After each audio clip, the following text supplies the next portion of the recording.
নমস্কার বন্ধুরা, গীতা রান্নাঘরে আবার একটা নতুন পর্বে সবাইকে জানাই স্বাগত। আজ আমি আবার একটা নতুন রেসিপি নিয়ে চলে এসেছি। আজ আমি বানাবো আম পটল। এই আম পটল আপনাদের কাছে শেয়ার করব।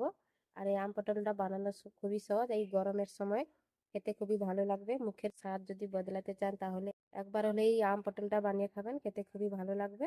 এই আম পটল রেসিপিটা আশা করি আজকে সবার ভালো লাগবে। প্রথম থেকে শেষ পর্যন্ত দেখতে থাকুন। তো আম পটল বানানোর জন্য দেখুন এখানে কয়েকটা আমি পটল নিয়ে নিয়েছি।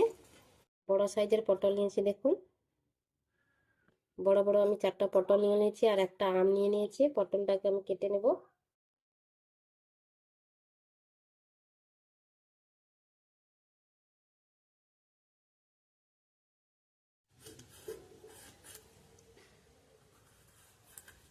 দেখুন পটলটাকে আমি এইভাবে খোসা ছাড়িয়ে নিয়েছি, কেটে নেব এইভাবে লম্বা লম্বা করে।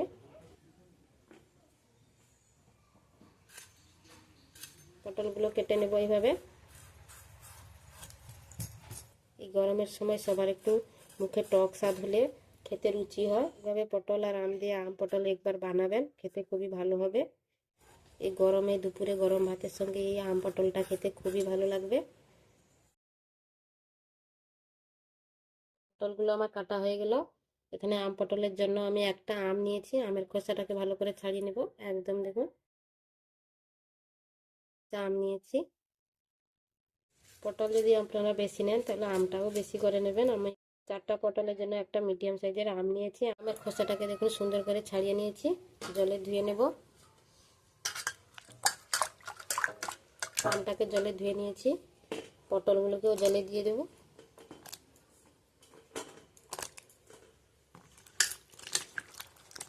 পটলগুলোকে জলে ধুয়ে নেব। জল থেকে তুলে নিয়ে ভালো করে ধুয়ে নিয়েছি।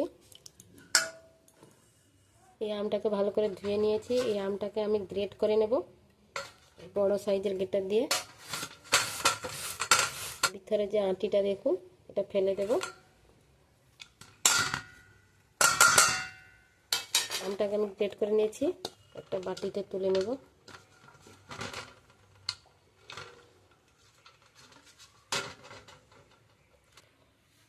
আমটাকে আমি বেটে নেব।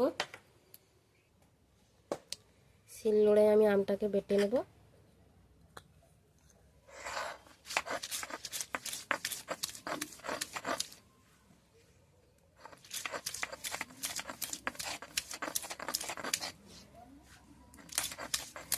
আমি শিলনোড়ায় বাটছি, আপনারা মিক্সিতে পেস্ট করে নিতে পারেন।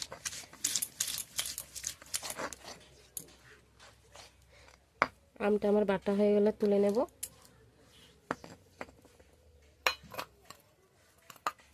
তুলে নিয়েছি। এরপর আমি সর্ষে আর আদা নিয়েছি, বেটে নেব। এখানে আমি কালো সর্ষে নিয়েছি, আপনারা সাদা সর্ষে নিয়ে নিতে পারেন বা সাদা কালো দুটো মিশিয়ে নিতে পারেন।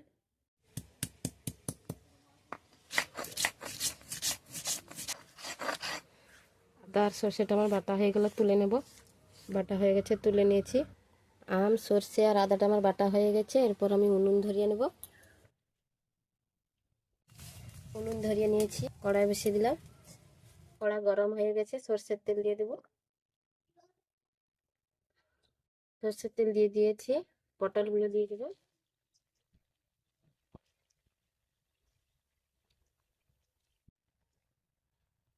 তেলে আমি পটলগুলোকে হালকা করে ভেজে নেব।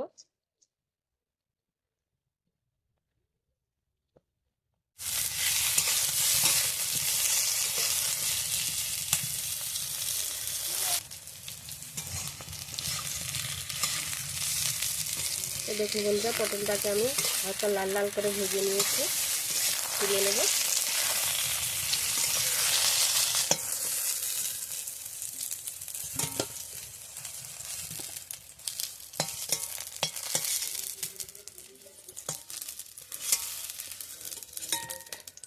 তুলে নিয়েছি। সেই তেলে আরেক অল্প করে তেল দিয়ে দেবো।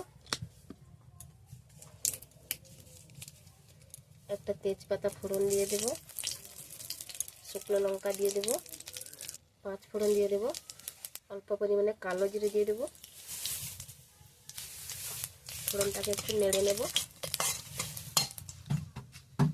ফোড়নটাকে নেড়ে নিয়েছি। এরপরে আম বাটাটা দিয়ে দেবো, আর আদা বাটাটা দিয়ে দেবো, ভালো করে কষিয়ে নেব।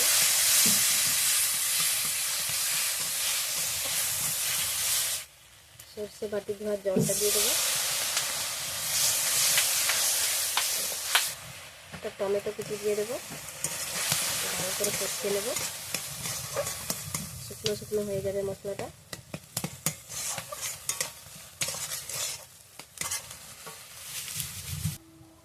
স্বাদ মতো লবণ দিয়ে দেবো, পরিমাণ মতো হলুদ গুঁড়ো দিয়ে দেবো, ভালো করে মিশিয়ে নেব।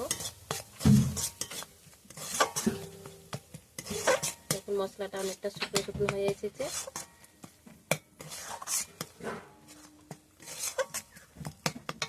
ভেজে রাখা পটলগুলো দিয়ে দেবো, ভালো করে কষিয়ে নেব আবারও।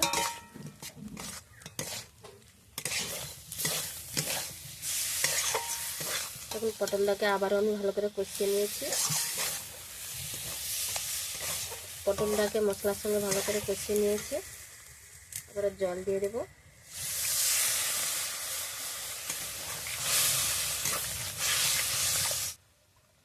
আবারও জল দিয়ে দিলাম।